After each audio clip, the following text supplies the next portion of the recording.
Men Jo'raboyev Hamro, Surxondaryo viloyatining Sherobod tumanidan kelganman. Asosiy meni kasalligim oyoq, bel, tayanch nuqtalari bo'yicha og'rigan edi.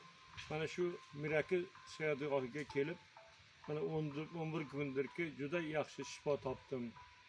Ayniqsa bu sihatgohning sharoiti, tabiati, tibbiyot xodimlarining xizmati alohida tahsinga sazovor.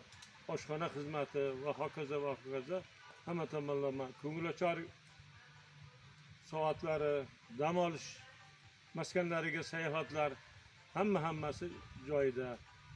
Juda xursandmiz. Men oilam bilan kelganman. Har ikkalamiz ham juda quvonib bu sihatgoh xodimlariga, rahbariyatiga, hammasiga katta minnatdorchiligimni bildiraman.